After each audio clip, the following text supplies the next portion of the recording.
Assalamualaikum warahmatullahi wabarakatuh.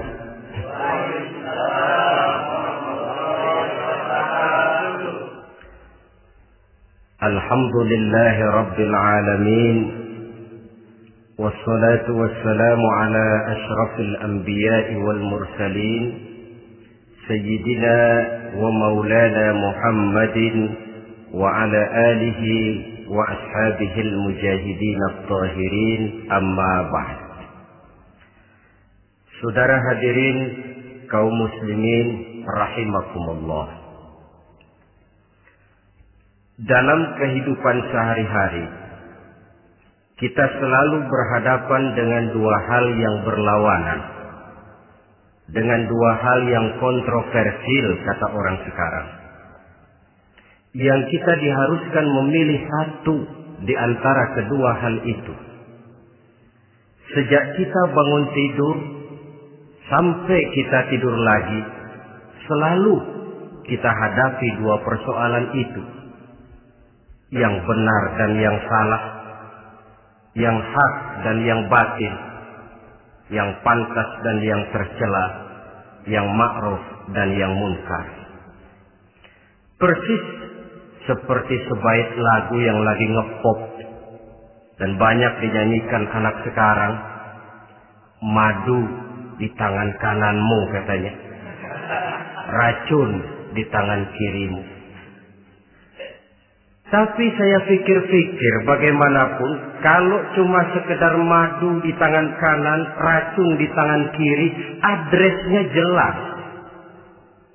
Yang repot kalau kita sudah tidak tahu lagi mana yang madu, mana yang racun.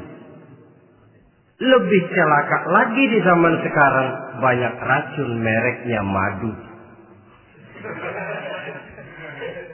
Kita terpedaya, kita terpesona, kita terpukau oleh racun yang bermerek madu ini. Kita minum dia, yang akibatnya rawan di dalam kehidupan kita. Sangat banyak racun-racun yang terpancang di sepanjang perjalanan hidup kita ini. Dan dua di antara racun kehidupan itu akan kita bicarakan pada pertemuan kali ini, yakni arak dan judi, minuman keras dan judi.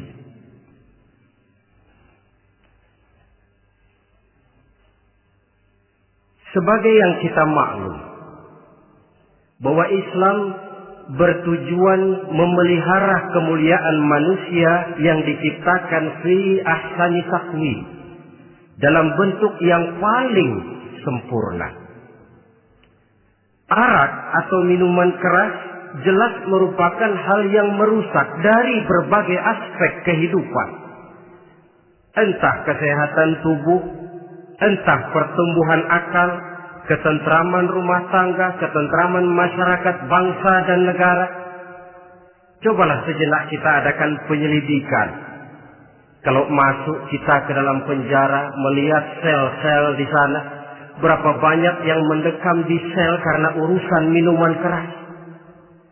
Masuk kita ke rumah sakit, berapa banyak yang dirawat akibat minuman keras, akibat stres yang dialaminya. Berapa banyak rumah tangga berantakan, berapa banyak pembunuhan terjadi, pemerkosaan terjadi akibat daripada minuman keras ini. Yang paling ironi kalau dia sudah menyerang anak-anak muda kita. Padahal kita tahu remaja, pemuda adalah bentuk miniatur daripada kehidupan suatu bangsa. Akan bagaimana warna Indonesia 20, 30, 40 tahun yang akan datang, remaja dan pemuda kita jawabannya. Bahkan dari segi agama pun, akan bagaimana warna Islam di Indonesia 20, 30 tahun yang akan datang, remaja itu pula jawabannya.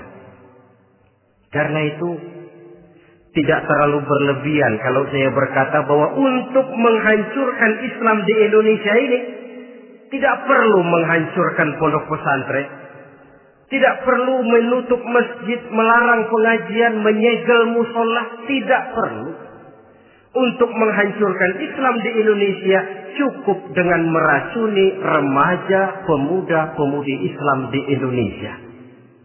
Kalau mereka sudah diracuni, dijauhkan dari agamanya, masalahnya tinggal menunggu pergantian generasi. Maka yang jadi pilot proyek jelas remaja, pemuda, termasuk dengan menanamkan pengaruh minuman keras. Ditanamkan ke tengah remaja kita ini untuk jauh dari tuntunan agama. Hei pemuda-pemuda Islam, kalau kau mau jadi pemuda modern, jangan dekat-dekat ke masjid. Masjid khusus 60 tahun ke atas. Sepertinya di depan masjid itu ada papan pengumuman masjid khusus 60 tahun ke atas. Baca Quran kolot. Seiring dengan itu lalu modernisasi diartikan dengan westernisasi. Kau tidak akan bisa jadi pemuda modern sebelum semua yang datang dari barat kau telan mentah-mentah. Kau harus bisa bergaul seperti orang barat, berumah tangga macam orang barat, makan minum seperti orang barat. Kalau nyanyi lagu barat yang orang lain nggak ngerti, kamu juga nggak tahu.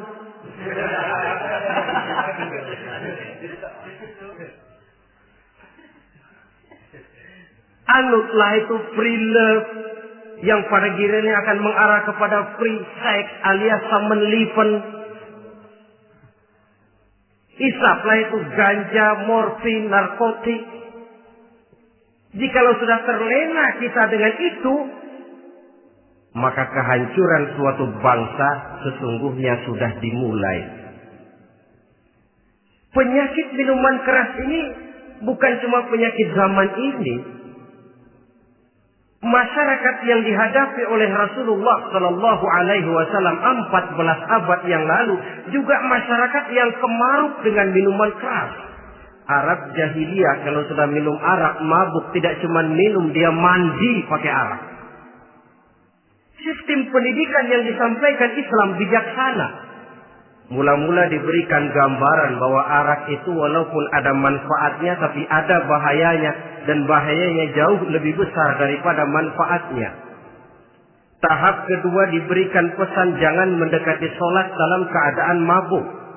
Padahal sholat 1 hari 1 malam 5 kali, artinya makin jauh saja dia dari arak itu. Pada saat kondisi iman sudah memungkinkan, barulah turun vonis bahwa arak itu najis, perbuatan setan, jauhi. Yang ironi yang saya katakan tadi, racun mereknya madu. Kadang-kadang kita dibuai dengan iklan yang tidak mendidik. Saya pernah lihat ada iklan misalnya, Anda ingin modern, majulah bersama minuman ini. Atau minuman ini lambang pergaulan dunia yang maju.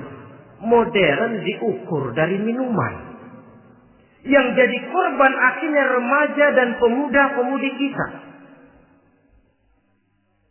Saya teringat satu analisa dari Rasulullah Sallallahu Alaihi Wasallam. Beliau bersabda, "Inna min asratis sa'ah." Sesungguhnya di antara tanda-tanda kiamat. Apa kiamat itu? Dalam arti yang umum, kiamat itu saat di mana alam ini hancur, bumi gempa, air laut tumpah ke darat, gunung meletus, planet-planet bertabrakan, lalu semua yang bernama hidup mati. Itu kiamat beneran. Saya nggak mau cerita kiamat beneran, sebab saya sendiri nggak kepengen ngalamin. Yang sering kita ngalami ini kiamat kecil-kecilan, kiamat mini. Apa kiamat mini itu? Hancurnya sendi-sendi kehidupan sosial. Maksiat merajalela, munkarat menjadi-jadi. Yang ma'ruf dianggap munkar, yang munkar malah menjadi ma'ruf. Yang salah disanjung-sanjung, yang benar dicaci maki. Tuntunan dianggap tontonan, tontonan malah jadi tuntunan. Kan kiamat kalau sudah begitu. Pencungkiran nilai. Kenapa hal semacam ini bisa terjadi? Penyebabnya kata Nabi, pertama ayyurfa'al ilmu. Ilmu diangkat oleh Allah. Bagaimana cara Allah mengangkat ilmu dan apa maksudnya itu? Allah mengangkat ilmu itu, saudara, caranya pertama dengan mewafatkan ulama. Makin banyak ulama wafat, makin banyak ilmu ditarik. Yang kedua, kurangnya minat orang untuk belajar agama. Kalau sudah klop macam itu, artinya agama sudah disudutkan ke pojok-pojok kehidupan. Agama cuma sekedar tinggal dekorasi. Agama cuma seminar, cuma kongres, cuma muktamar. Tapi bahwa agama merupakan realita dalam kehidupan, itu tidak pernah terwujud. Kalau ulama sudah tiada, minat orang belajar agama berkurang, maka ajaran Allah tidak lagi didengungkan orang. Dikala itu, wa yuzharul jahlu, akan muncullah kebodohan. Nampak kebodohan di mana-mana. Muncul permissive society, masyarakat yang merasa boleh hidup dengan kaidah serba boleh. Tidak ada halal, tidak ada haram. Tidak ada hak, tidak ada batil. Semuanya serba boleh. Kalau sudah begitu kondisi masyarakat, terjadilah apa yang dianalisa oleh Nabi. Dikala itu, wayabsu zina. Zina dikerjakan berterang-terangan. Orang sudah tidak punya malu. Hidupnya sudah pakai prinsip punya kuping kebo. Punya muka tembok. Punya kulit badak. Kalau juga dikasih tahu, malu dong kau tinggal serumah belum nikah. Malu sama siapa? Masyarakat. Allah, masyarakat cuek aja.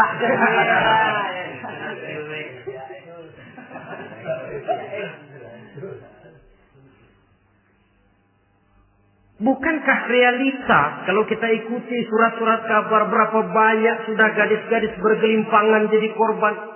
Berapa banyak bayi-bayi yang lahir ke alam ini tanpa harus tahu kemana dia mesti manggil bapak. Yang akhirnya mengalami keterakisan, dimasukkan ke dalam kantong plastik, dibuang ke tempat sampah. Kalau itu sudah terwujud, muncul efek negatif yang kedua. Wa yushrabal khamr. Arak, minuman keras jadi kebanggaan. Anak muda belum nyohor kalau belum bisa mabuk. Yang gak mabuk dianggap kolot. Kampungan loh. Bikin malu baru kena segelas aja udah miring. Cengeng. Temen kita hebat sampai nyungsep di got. Yang nyungsep hebat. Ya, kalau cuma yang hancur kehidupan pribadi. Tapi kalau sudah menyangkut masa depan, yang berarti masa depan suatu generasi adalah merupakan masa depan daripada suatu bangsa. Begitu kerasnya Islam ini melarang minuman keras. Sampai bukan cuma sekedar meminumnya saja yang diharamkan, tetapi juga dilarang mengimportnya, memproduksinya, membuka warung yang menjual minuman keras atau bekerja di tempat penjualan minuman keras. Ada juga yang nyerempet-nyerempet, Pak, kalau sedikit kan nggak apa-apa, nggak mabuk ini. Nah, saya ingatkan hadis Nabi diriwayatkan oleh Imam Ahmad, Abu Daud dan Tirmidzi. Nabi bersabda, "Ma askara katsiruhu faqaliluhu haramun." Apa yang banyaknya menyebabkan mabuk, sedikitnya pun tetap haram hukumnya. Memang barangkali mungkin ada manfaatnya, tetapi bahayanya jelas lebih besar ketimbang manfaat yang bisa timbul daripada jenis minuman keras itu sendiri. Dalam hadis lain Nabi pesankan, "Man kana yu'minu billahi wal yaumil akhir fala yaq'udu ala ma'idatin taduru 'alaiha al-khamru. Siapa yang beriman kepada Allah dan beriman kepada hari akhirat, jangan dia duduk di dalam satu pertemuan yang di dalam pertemuan itu diedarkan minuman keras. Masuk ke dalam lingkungan macam itu saja tidak diperkenankan. Kenapa? Asyariku fi syarri syarrun. Bersekutu dengan kejahatan, jahat juga hukumnya. Semalam kamu mabuk ya? Enggak, temen. Saya cuma ngebeliin aja kok. Apalagi ngebeliin.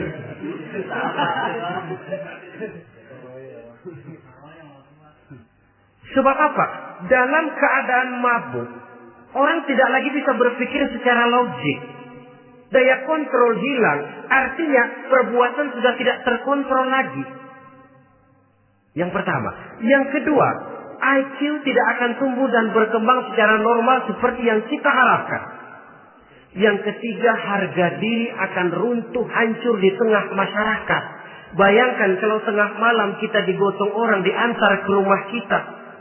Dengan kondisi macam itu masih punya muka kita untuk tegak di tengah masyarakat. Masih punya harapan kita untuk tumbuh menjadi pemimpin sementara orang terkenang. Ini kan yang kemarin malam gua gotong, dia lagi mabuk. Harga diri, kepribadian. Jangan lupa saudara, kita hidup di tengah masyarakat. Masyarakat itu punya hukum yang tidak tertulis, tapi lebih kuat dan lebih kejam daripada hukum tertulis. Orang bilang, sekali arang tercoreng di dahi, seumur hidup orang akan tetap ingat. Makanya Rasulullah dalam hadis memberikan tamsil untuk adik-adik remaja muslim ini, masalul mu'min kamasalin nahli. Perumpamaan orang yang beriman itu persis seperti tawon. Mentalitas orang mukmin persis tawon. Apa mentalitas tawon? Kalau kita ngaji bab tawon, kita renungi apa keistimewaan tawon. Saya lihat-lihat, ternyata tawon itu punya 4 keistimewaan. Pertama, tawon itu yang dihisap selalu saripati bunga. Bagus makanannya. Belum pernah tawon keliru makan. Saya belum pernah dengar kok ada tawon makan tahu.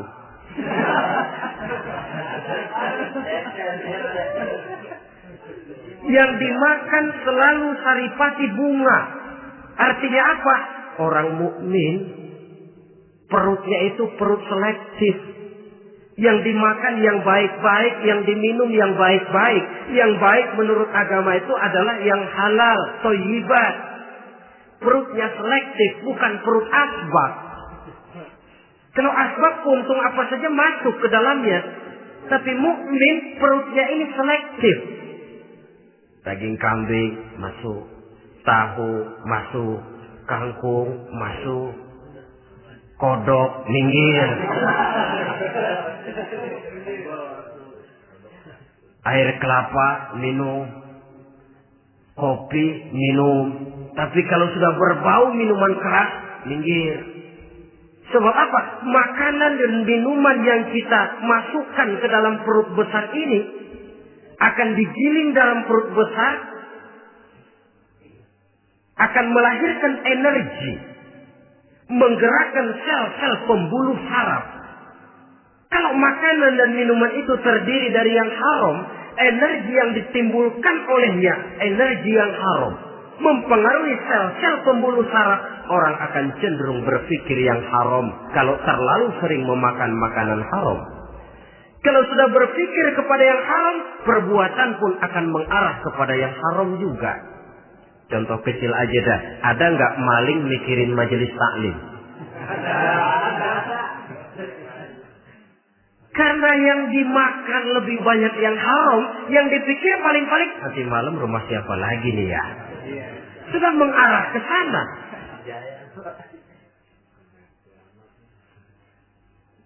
Saripati bunga yang dimakan tawon itu.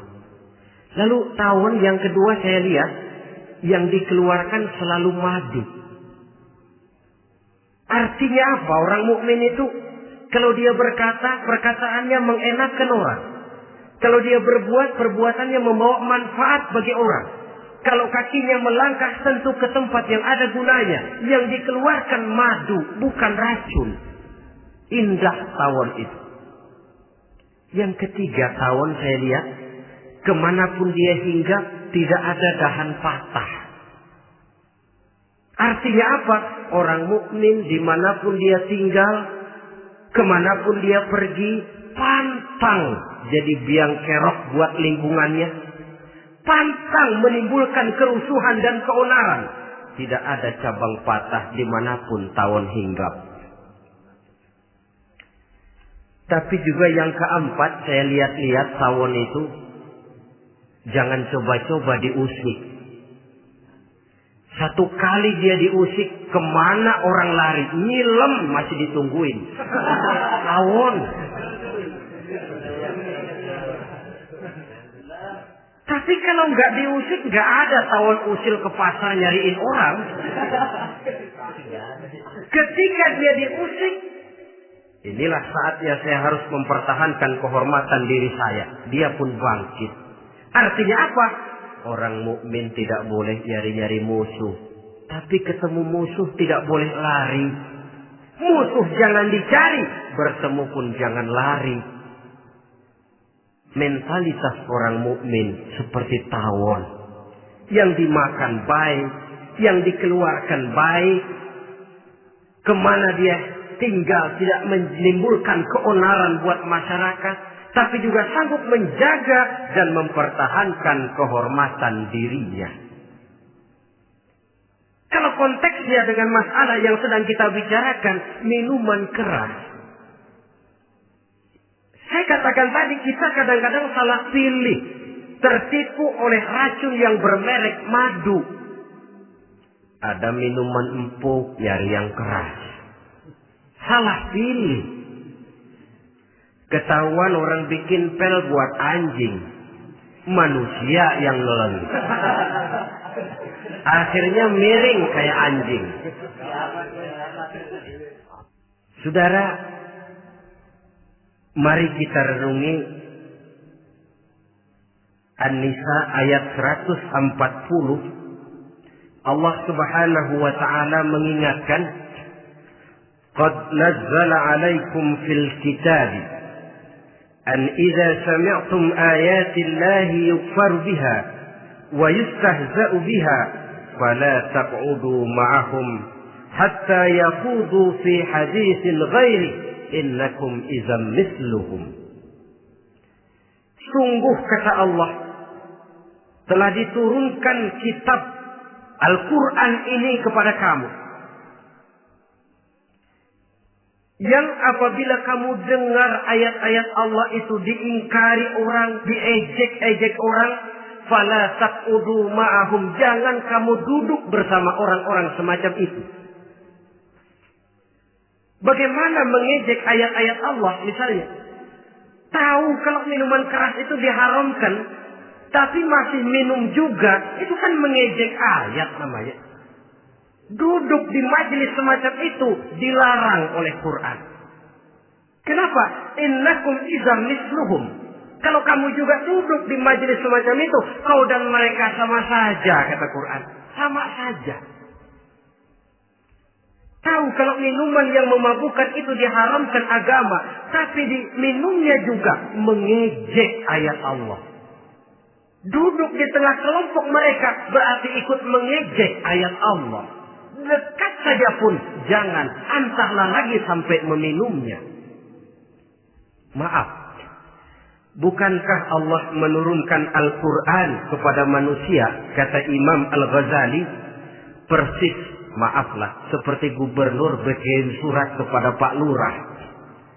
Dalam suratnya Pak Gubernur bilang, Pak Lurah, tolong carikan tanah di daerah Kebayoran untuk sekolah 6.000 meter.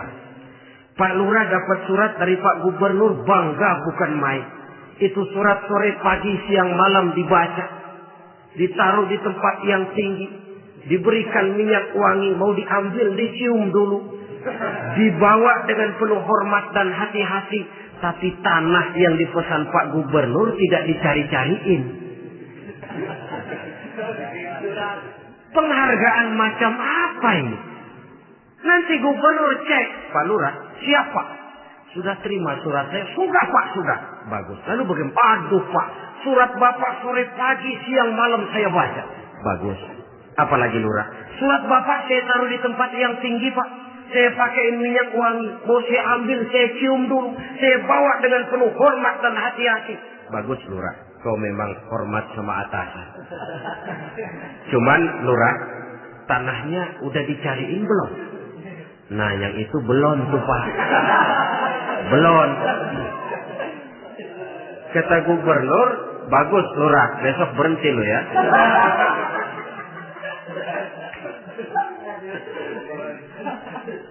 Membacanya memang penting. Al-muta'abbad bitilawatihi. Beribadah dari sebab membacanya. Tapi setelah kita baca, kita tahu isinya. What next? Mau apa kita dengan isinya itu? Jangan yang kita baca, kita injak-injak. Itulah ironinya. Bagaimana Quran itu mau membawa keberkahan dalam hidup ini. Kalau yang kita baca sering kita injak-injak. Dalam kehidupan kita baca ayat. Wa ahallallahu al-bai'a wa harrama riba. Allah halalkan jual beli, Allah haramkan riba, tapi renten ditelan terus.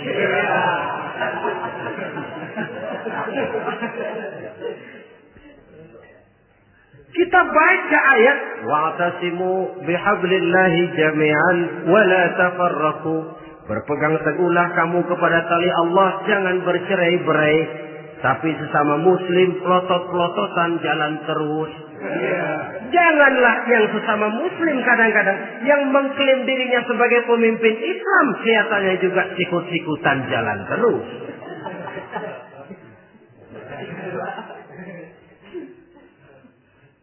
Sehingga tidak heran kalau orang bilang di bawah ngamalin ayat kursi sudah sampai di atas ayat hilang, tinggal kursi saja yang diamalin.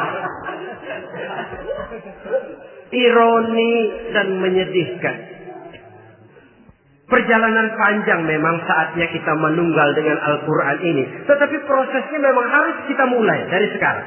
Perkara kapan proses ini selesai, itu bukan masalah kita. Tapi bahwa kita sudah memulai suatu proses, itulah yang diharapkan. Hadirin yang saya hormati, oleh karena kerasnya peringatan Islam terhadap minuman keras, pernah satu hari seorang lapor kepada Khalifah Umar bin Abdul Aziz bahwa ada sekelompok orang berkumpul meminum minuman keras. Kata Khalifah Umar bin Abdul Aziz, zerah mereka, hukum, cepat. Ya Khalifah, kenapa? Di tengah mereka ada juga orang yang Ramadan biasa puasa. Begitu, iya, yang biasa puasa duluan hukum. Kenapa? Mengerti memang lebih besar resikonya daripada tidak mengerti. Kalau yang tidak mengerti dilatar belakangi oleh kebodohan, barangkali masih bisa ditolerir, masih bisa dimaklumi. Ini toh sudah tahu mau puasa, kenapa berkumpul di majelis yang ada minuman keras? Tapi memang kelompok ini kan memang selalu ada. Kita lihat dalam masyarakat itu kan ada 4 kelas. Pertama, ada orang yang tahu perintah dan tahu larangan. Ini the first class, kelompok terbaik. Perintah tahu, dia kerjakan. Larangan tahu, dia jauhi. Ini orang terbaik. Yang kedua, ada orang tahu perintah tapi tidak tahu larangan. Perintah tahu, larangan tidak tahu. Sholat mau, puasa mau, zakat fitrah bayar, nyolong mau, mabuk ayo. Perintah tahu tapi larangan tidak tahu, akhirnya semua dikerjain. Barangkali yang rada bingung malaikat bagaimana nyatatnya ini, kotor absen. Gelas yang ada di hadapan saya ini, kalau semua diisi air putih macam ini, kan jelas bisa diminum orang. Kalau semua diisi bensin, jelas bisa diminum motor. Tapi kalau separuh diisi air putih, separuh diisi bensin, kacau. Kalau gelas yang ada di hadapan saya ini sepenuhnya diisi air putih, jelas bisa diminum orang. Kalau sepenuhnya diisi bensin, juga jelas bisa diminum motor. Yang repot kalau separuh diisi air putih, separuh diisi bensin. Kacau statusnya. Orang minum mabok, motor minum pun mogok. Dijual juga tidak laku barang campuran. Inilah makna pernyataan Allah, wala talbisul haqqa bil batil. Jangan kamu campur adukan antara yang hak dan yang batil. Perintah dikerjakan, larangan pun dikerjakan juga. Kelompok ketiga, ada pula manusia yang tahu larangan tapi tidak tahu perintah. Larangan tahu tapi perintah tidak tahu. Jahat sama tetangga tidak, mencuri tidak, mabuk tidak, zina tidak, sholat tidak, puasa tidak, polos. Semua serba tidak. Dan yang terakhir, kelompok keempat, perintah tidak tahu, larangan pun tidak tahu. Ini masuk kelompok makhluk gratis. Misalnya kambing, ayam, kerbau, itu kan makhluk-makhluk yang memang perintah tidak tahu, pun larangan juga tidak tahu.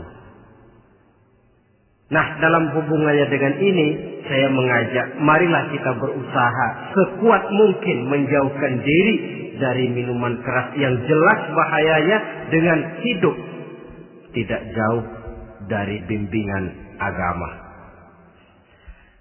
Hadirin kaum muslimin rahimakumullah. Kawan seiring dan sejalan dari minuman keras, judi namanya. Saudara kembar barangkali. Yang satu sering menimbulkan yang lain, tetapi bukan tak jarang keduanya berjalan berdampingan. Posisi judi dan arak ini dalam Quran sama bahayanya. Apa sebab? Mentalitas judi adalah mentalitas sirkel, lingkaran setan. Artinya, yang menang biasanya ketagihan, yang kalah biasanya penasaran. Ini yang menyebabkan orang tidak mau berhenti. Kalau dia menang, dia ingin mencoba untuk menang dalam jumlah yang jauh lebih besar lagi. Kalau dia kalah, dia penasaran, kenapa hari ini kalah? Barangkali sial, besok malam saya tebus. Mental semacam ini memang sulit untuk berhenti. Kenapa judi diharamkan dalam Islam? Pertama, seorang muslim di dalam berusaha mencari harta, dia harus mengikuti sunnatullah. Kata kita orang muslim, hukum alam kata orang sekarang, natural of law bahasa kerennya. Berusaha menurut hukum kausal, memasuki rumah dari pintunya, menunggu suatu akibat dari sebab yang kita lakukan. Bahwa kalau begini mesti begitu. Karena kita memang terikat oleh permainan yang disebut hukum alam ini. Hidup bukan undian, jangan mengharap untung besar tanpa mau peras keringat. Satu pagi Khalifah Umar bin Khattab radhiyallahu an masuk ke masjid. Beliau lihat ada orang sedang berdoa khusyuk betul. Ditunggunya 2 menit, 3 menit, sampai 10 menit lebih belum juga selesai. Agak lama orang itu berdoa. Selesai berdoa, dihampiri orang itu oleh Sayyidina Umar. Beliau tanya, saudara, lagi apa tadi itu? Berdoa ya Khalifah. Minta kepada Allah? Tentu minta kepada Allah. Minta apa? Minta rezeki. Sudah lama? Dari tadi habis sembahyang subuh. Dapat? Belum. Ya memang kata Sayyidina Umar, inna sama la tumtiru zahaban wala fiddatan. Langit itu tidak mungkin akan menghujankan emas, tidak mungkin pula menghujankan perak. Jadi orang dilarang duduk bermalas-malas menunggu keajaiban yang datang dari langit. Karena memang hidup ini bukan undian. Jadi jangan mengharap untung besar tanpa mau peras keringat. Di dalam berusaha kita terikat oleh sunnatullah. Kalau begini sebab penyebabnya, akan begini akibat yang ditimbulkannya.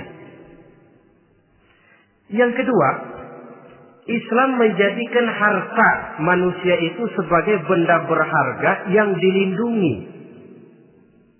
Mengambilnya dengan judi termasuk memakan harta orang lain dengan cara yang batil.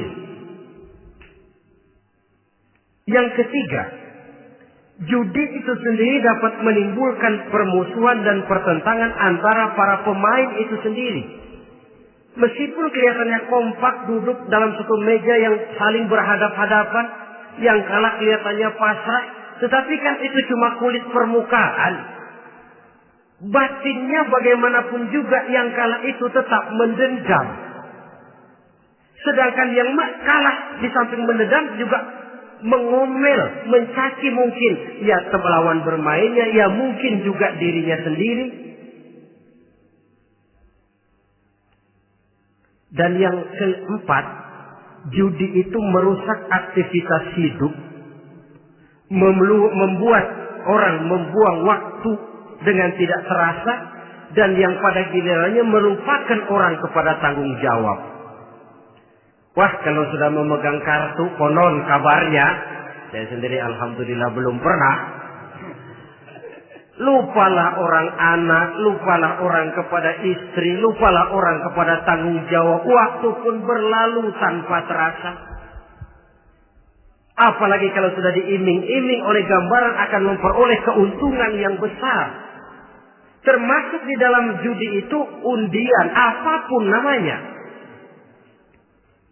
Yang usaha ke arah ini seharusnya tidak dipermudah, walaupun dengan embel-embel dana kemanusiaan, sumbangan sosial. Dan saya tidak begitu yakin, saudara, bahwa bangsa Indonesia ini sudah begitu menipis rasa kemanusiaannya, sehingga untuk berlaku sosial mesti diimbangi dengan hadiah sekian juta rupiah. Saya tidak percaya bahwa umat Islam di Indonesia sudah begitu tipis rasa kasih sayangnya kepada sesama, sehingga sulit mengeluarkan bantuan kalau tidak diimbangi dengan hadiah yang sekian puluh juta rupiah. Yang saya khawatir apa? Pada gilirannya di negeri ini akan makin banyak penghayal-penghayal kelas berat, tukang-tukang lamun kelas tinggi, yang hidup cuma ngumpulin jikalau andai kata umpama misalnya orang sudah kemana-mana kita masih menghitung jikalau.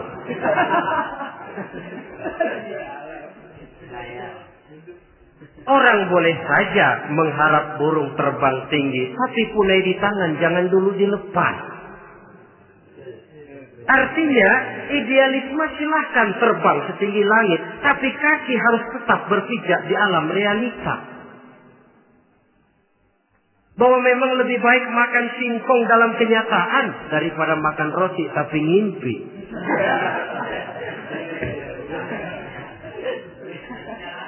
Kadang anaknya menangis, Pak minta jajan, ada uang 200 rupiah. Sudahlah sabar, kau jangan jajan, nanti bapak beliin kalau tembus 100 juta nih.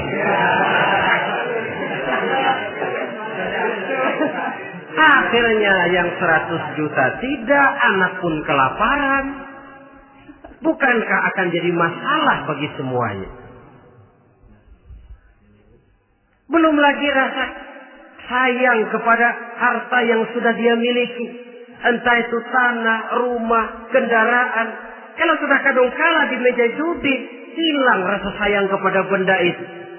Ada rumah-rumahnya dilelang, ada kendaraan-kendaraan jadi taruhan. Ada jam tangan pun copot tanpa terasa. Maka berapa banyak rumah tangga berantakan, istri minta cerai, orang jadi nekat merampok, orang jadi nekat mencuri, korupsi kalau dia pejabat. Akibat apa ini? pengaruh yang namanya judi. Saudara kaum muslimin, ma'asyiral muslimin rahimakumullah. Itu sebabnya di dalam surah Al-Maidah ayat 90 Allah menekankan innamal khamru wal maisir wal ansab wal azlam rijsun min amali syaitan fajtanibuhu la'allakum tuflihun. Sesungguhnya arak, judi, berhala, mengundi nasib itu rijsun. Ya Allah, jarang benar Quran menggunakan kalimat rijsun. Rijsun ini sudah merupakan puncak kekotoran. Bapak moyangnya najis, itu rijsun. Rijsun, kotor. Sudah kotor ditambah pula min amali syaitan, pekerjaan setan. Wajtanibuhu, jauhi. Jangan sampai main, dekat saja tidak boleh, jauhi. La'allakum tuflihun, jikalau kamu mau menjadi orang-orang yang beruntung. Sejarah tidak pernah mencatat ada orang jadi miliuner karena judi. Sejak David Rockefeller sampai Aristotle Onassis, orang-orang kaya top di dunia, mereka kaya bukan karena judi, tapi karena kemauan peras keringat, banting tulang, mau memulai sesuatu dari kenyataan yang real di depan mata. Sebab apa? Hidup ini memang perjuangan. Janganlah kita ingin hidup dengan satu prestasi, ingin tetap hidup seperti apa adanya sekarang ini saja, toh kita harus berjuang. Apalagi ingin hidup lebih baik, lebih terhormat, lebih mudah. Hidup perjuangan. Perjuangan berarti pengorbanan. Berani hidup artinya berani berjuang. Berani berjuang maksudnya rela berkorban. Takut berkorban, jangan berjuang. Tidak mau berjuang, berhenti hidup. Itu logika. Dan bagaimanapun saya yakin lebih baik berkorban daripada menjadi korban. Kalau sekarang kita berkorban, peras keringat, banting tulang, berusaha secara sunnatullah untuk menghidupi anak, istri, keluarga, pada satu saat kita tidak akan menjadi korban kebrutalan anak-anak kita sendiri. Kalau mereka dibesarkan dan tumbuh berkembang oleh hasil yang diperoleh dari meja judi. Ayat 91 Al-Maidah ini lebih memperkuat lagi. Kalau itu arak, judi, berhala, mengundi nasib adalah perbuatan setan, sebenarnya setan mau apa sih? Ayat 91 menegaskan, innama yuridu syaitanu ayyuqi'a bainakumul adawata wal baghdha'a fil khamri wal maisir. Yang dimaui setan itu tidak lain supaya dengan arak dan dengan judi timbul rasa permusuhan, sikap memusuhi, saling marah di antara kamu. Coba, biasanya dalam meja judi sudah loyo, waktu juga sudah berlarut-larut. Yang menang mau berhenti, apa yang kata yang kalah? Berhenti dah, gua wacok loh. Enak bener, gua lagi kalah lu berhenti. Coba, kira-kira kapan akan selesai permainan? Akan timbul permusuhan, akan timbul rasa dendam kesumat yang ditanamkan oleh setan. Karena memang baik arak, baik judi, baik berhala, baik mengundi nasib, itu semua permainan-permainan setan yang diberikan kepada kita untuk kita ikut andil bermain di dalamnya. Tatkala kita ikut terkena jerat setan, tertawalah mereka. Kenapa? Oh, makin banyak teman saya di neraka. Maaf, setan itu kan sudah tahu vonisnya. Ketika dulu di dengkotnya yang namanya iblis terusir dari surga, itu bikin semacam perjanjian dengan Allah. Tuhan, kenapa ini? Gara-gara Adam saya terusir dari surga. Maka sejak saat ini Adam dan seluruh keturunannya adalah musuh bebuyutan saya. Saya akan gelincirkan mereka dari jalan. Silahkan iblis, goda mereka.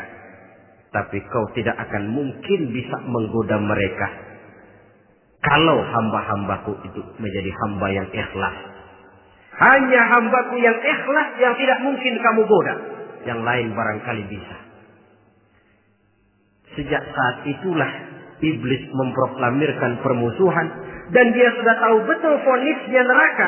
Tugas dia sekarang bagaimana mengumpulkan teman sebanyak-banyaknya ke dalam neraka. Hamba Allah saja yang tidak tergelincir kepada minuman keras dan judi. Hamba Allah yang ikhlas itu bagaimana? Yang ikhlas menjadi hamba Allah. Dalam arti kata dan perbuatannya memang mencerminkan bahwa dia hamba Allah. Maaf. Di zaman sekarang ini kan banyak orang cuma berkata, saya hamba Allah, mulutnya. Tapi perbuatannya membuktikan dia hamba setan, hamba dunia, hamba harta, budak jabatan, budak nafsu. Tidak sesuai antara ucapan dan perbuatan. Sebab itu kata-kata hamba Allah kalau keluar dari mulut manusia itu murah. Soalnya ngaku. Ngaku siapapun bisa. Tapi diakui atau tidak? Ini yang kita belum tahu. Ada juga orang berdalih, saya kan masang kalau dapat nanti mau nyumbang masjid. Barangkali aja kalau nyumbang masjid disoriin dikit sama Tuhan.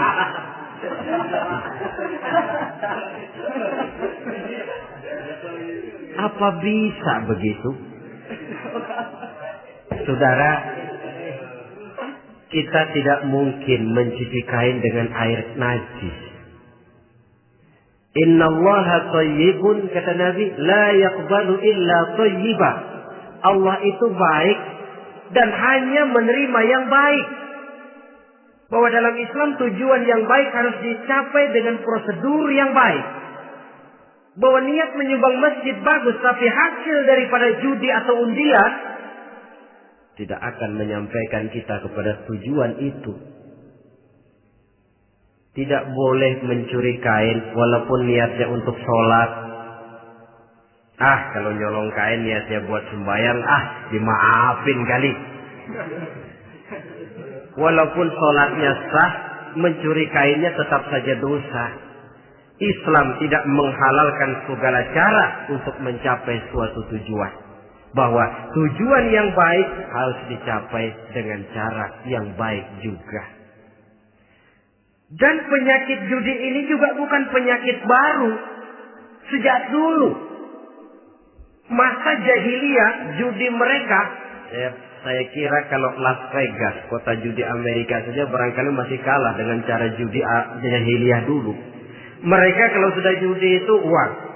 Habis uang ada punya tanah pasar, taruhan. Habis tanah ada rumah, rumahnya di pasar. Apalagi yang ada? Ternak unta dipertaruhkan. Harta habis, rumah ludes, kebun binasa. Ada istri juga dipasangin. Judi.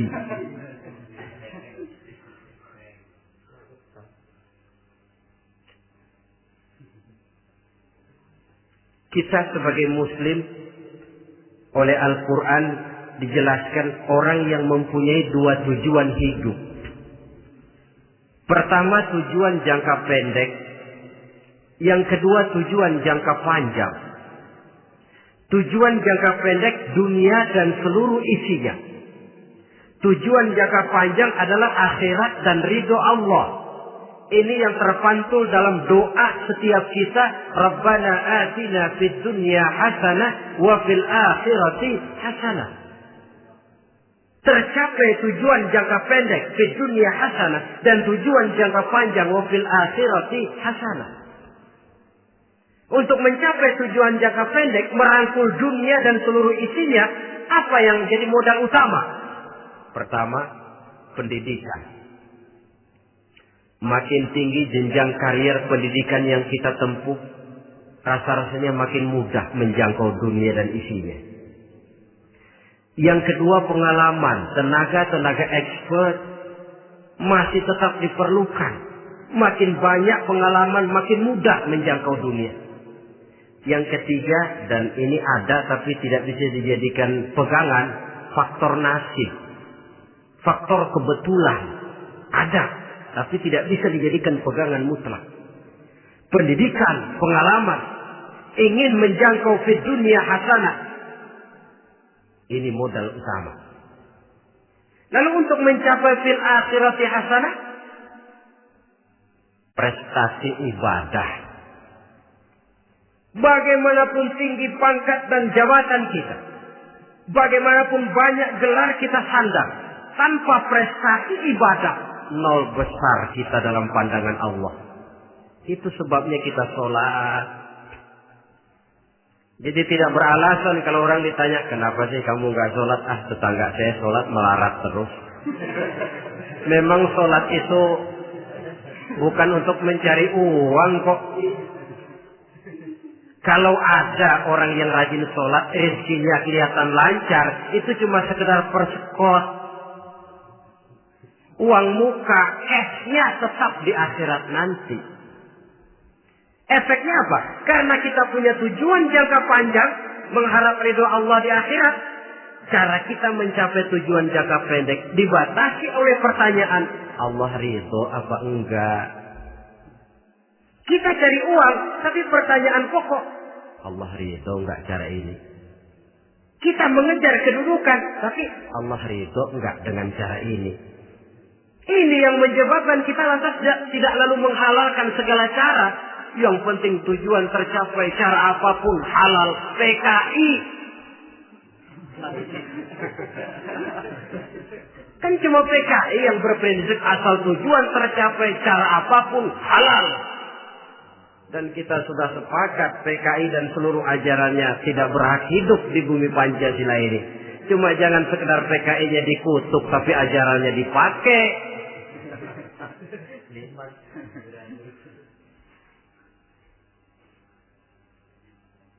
Nah, untuk mencapai dua tujuan ini, Islam mengajarkan sistem keseimbangan.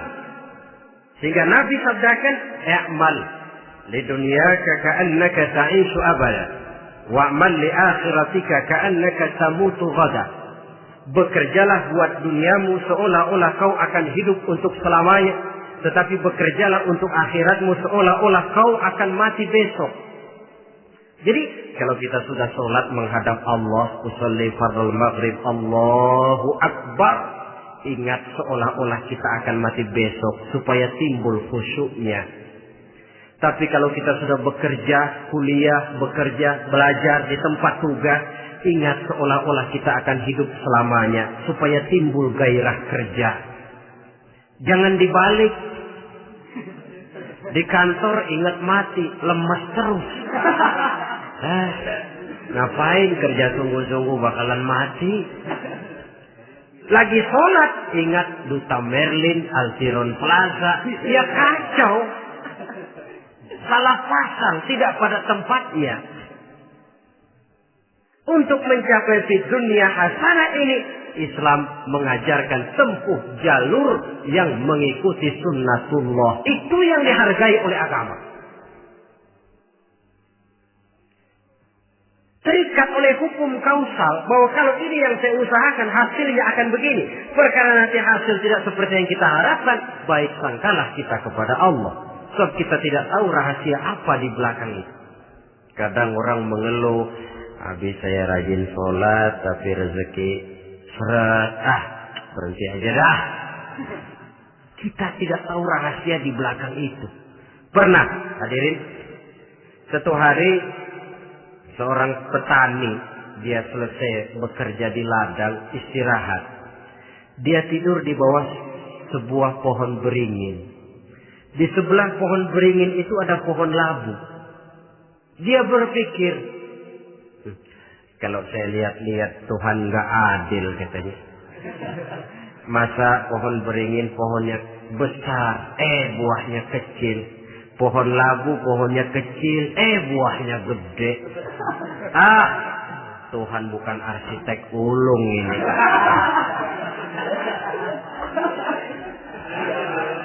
Mestinya supaya enak dilihat, beringin yang pohonnya besar buahnya sebesar buah labu.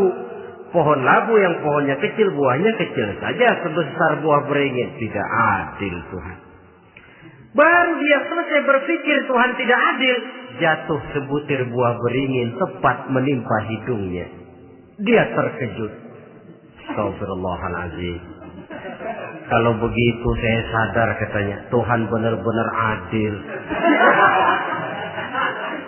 Coba kalau buah beringin segede buah labu. Waduh, kayak apa muka saya ini?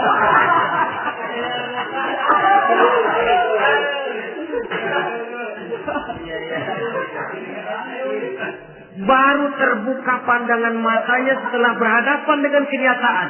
Baru keluar respek. Allah benar-benar adil. Padahal semenit yang lalu dia masih berkata, Tuhan bukan arsitek ulu. Tapi semenit kemudian setelah berhadapan dengan kenyataan yang real dia hadapi, Allah benar-benar adil.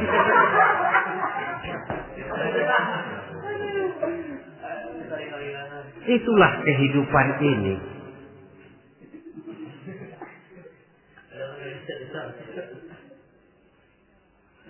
Saudara hadirin yang saya hormati, karena itu baik arak, baik judi, dua-duanya merupakan bahaya laten yang tidak hanya mengancam kehidupan agama, tetapi juga masyarakat, bangsa dan negara, apalagi kalau sudah jatuh kepada generasi penerus. Dan yang bagaimanapun juga saya berpikir sebenarnya remaja, pemuda, pemudi kita cuma korban dari suatu sistem. Sebab ini merupakan tanggung jawab bersama. Ulama mubalik macam saya paling wewenangnya cuma ngomong. Yang punya SK untuk memberhentikan pabrik minuman keras itu kan Menteri Perindustrian. Tangan-tangan eksekutif. Sehingga kalau Nabi katakan, Man ra'a minkum munkaran falyughayyir biyadihi wa illam yastati' fa bilisanihi wa illam yastati' fa biqalbihi. Apabila salah seorang kamu melihat suatu kemunkaran, termasuk minuman keras dan judi di dalamnya, rubah itu. Dengan cara apa? Kalau kau mampu dengan tangan. Artinya power, kekuatan. Kalau dengan tangan tidak mampu, ini orang kalau gue pukul gue yang melintir nih. Umpamanya, fabilisan nih, dengan lidah ngomong. Mas, saya senang sampean tinggal di sini, kampung kami tambah warga, tapi tolonglah jangan bawa pengaruh yang tidak baik. Kalau ternyata bicara pun tidak berani, fabiqalbi, cukup dalam hati, sekurang-kurangnya tidak ikut membenci kemungkaran dalam hati, itulah kadar iman yang paling lemah.